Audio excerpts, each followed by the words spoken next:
Welcome back বন্ধুরা, ফিরে এলাম নতুন একটি ভিডিওর সাথে। আজকে আমরা প্রাথমিকের ইন্টারভিউ পর্ব 9 এই বিষয়গুলো আজকে আমরা যেগুলো নিয়ে আলোচনা করব। প্রাথমিকের আগের ইন্টারভিউতে কিন্তু বারংবার জিজ্ঞাসা করা হয়েছে, তো আজকে আমরা এই বিষয়গুলো নিয়ে আলোচনা করছি। তো চলুন দেখে নিই কী কী প্রশ্ন। প্রথমে আমি লিখে রেখেছি, প্রাথমিকে শিক্ষার্থীদের শিক্ষাদানের ক্ষেত্রে শাস্তিদান করাকে কি আপনি সমর্থন করেন? দ্বিতীয়, শ্রেণীতে শিক্ষার্থীরা আঘাত পেলে আপনি একজন শিক্ষক হিসেবে কি করবেন?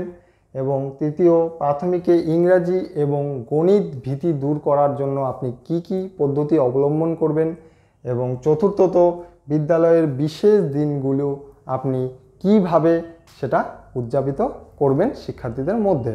তো এই প্রশ্নগুলো কিন্তু প্রাথমিকে বারংবার জিজ্ঞেস করা হয়েছে। তো আজকে আমরা এক এক করে এই বিষয়গুলো জেনে নেব। তো প্রথমেই আমরা যে প্রশ্নটায় চলে আসছি, শিক্ষার্থীদের শাস্তিদান করাকে আপনি কিভাবে সমর্থন করেন এবং তার যুক্তি এবং সপক্ষে কিছু কথা বলুন। তো প্রাথমিকে শিক্ষাদানের ক্ষেত্রে শাস্তিদান একটি বিষয় যেটা চলে আসছে, সেটি কিন্তু আধুনিক বর্তমান যে শিক্ষা ব্যবস্থার কথা আমরা জানি, সেখানে কিন্তু একদম শিশুকেন্দ্রিক শিক্ষা ব্যবস্থার কথা বলা হয়েছে। সেখানে কিন্তু শাস্তিদান একদমভাবেই কিন্তু বিরত থাকার কথা বলা হয়েছে। একদম শিক্ষার্থীর চাহিদা অনুযায়ী আপনাদের শিক্ষাদানের কথা বলা হয়েছে বারংবার।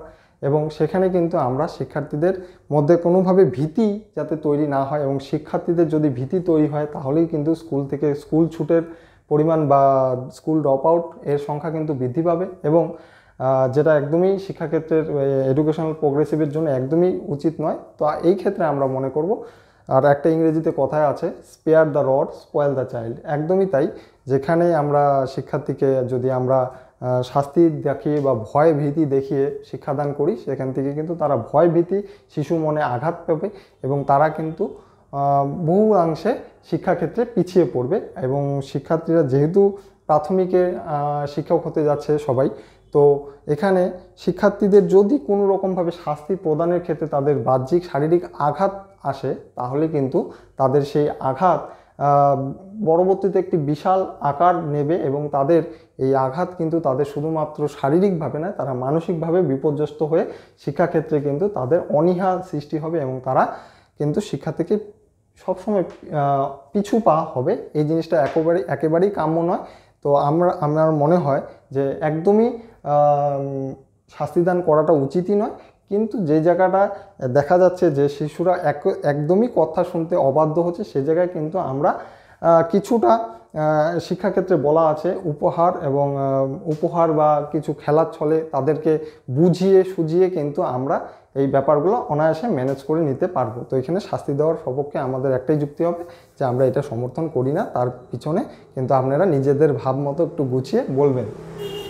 এবার চলে আসছি দ্বিতীয়ত যেই বিষয়টি, শ্রেণীতে শিক্ষার্থীরা খেলাধুলা করার সময় বা পঠন পাঠনের সময় যদি কোনো রকমভাবে আঘাত পেয়ে থাকে, তাহলে আপনি একজন শিক্ষক হিসেবে কি করতে পারেন।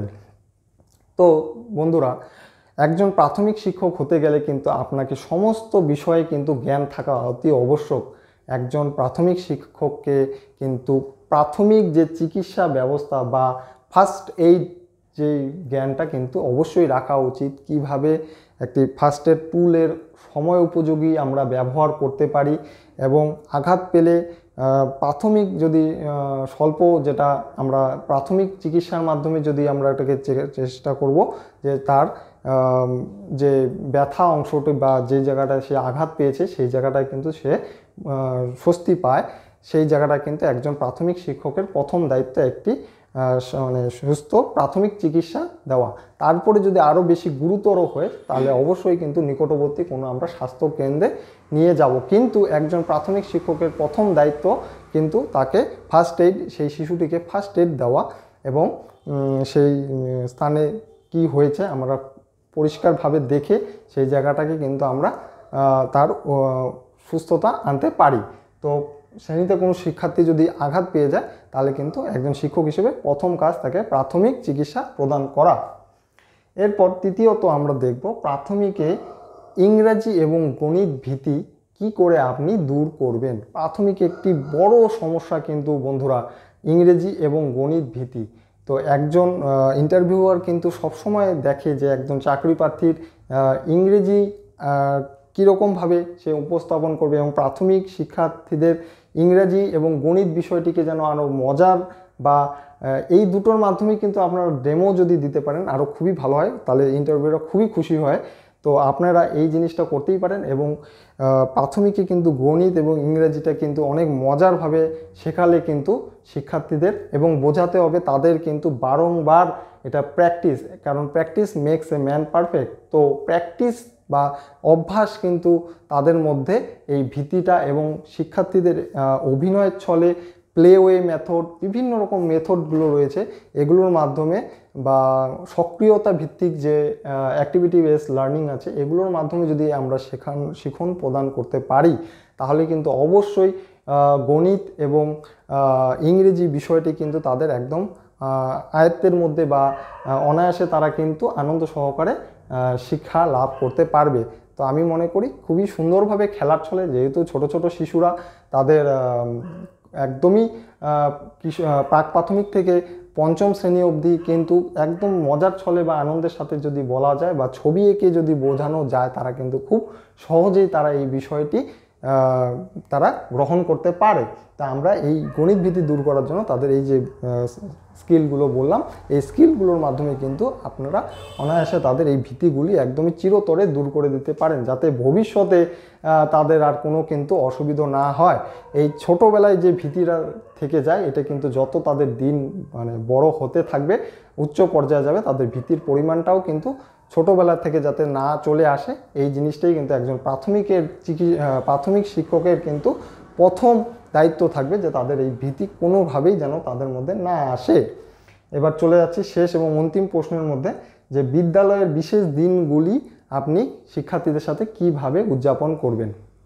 দেখুন বন্ধুরা, যে প্রাথমিকের বিশেষ দিন বা প্রাথমিক স্কুলের একাডেমিক ক্যালেন্ডারে বা আপনার যে সেশনের যে ক্যালেন্ডার থাকবে, সেই ক্যালেন্ডারে বিশেষ দিনগুলি কিন্তু বিদ্যালয়ে পঠন পাঠন না হলেও সেখানে কিন্তু বিভিন্ন মনীষী বিভিন্ন বিশেষ দিন, যেমন শিশু দিবস, স্বাধীনতা দিবস, প্রজাতন্ত্র দিবস, বিভিন্ন যে দিবসগুলো আছে, সেই দিনগুলো কিন্তু স্কুলে উপস্থিত হতে হবে, সময় মতো উপস্থিত হতে হবে, এবং সেই বিশেষ দিনগুলি কি উপলক্ষে সেই গুণী মনি ঋষিদের বিষয়ে তাদের সামনে তাদের জীবনের বিভিন্ন বিষয়গুলো কিন্তু ছাত্ররা তাদের জীবনে এবং চরিত্রের মাধ্যমে যাতে ফুটিয়ে তুলতে পারে, এই বিষয়গুলো কিন্তু তাদের সামনে শুধু নিজেই বলে নয়, তাদের মাধ্যমেও তাদের জানাতে হবে, এবং তারাও যাতে সবার সামনে সেই বিষয়গুলি এবং বিভিন্ন সাংস্কৃতিক প্রোগ্রাম অনুষ্ঠানের মাধ্যমে যেন তারা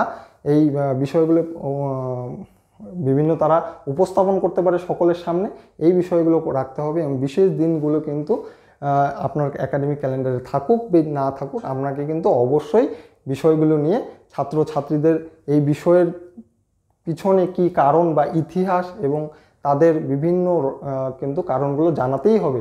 তারা এই বিষয়গুলো জানলে আগামী দিনে আরও ভবিষ্যৎ তাদের উজ্জ্বল হবে এবং বিভিন্ন বিষয়গুলো সম্বন্ধে তারা অবগত হবে।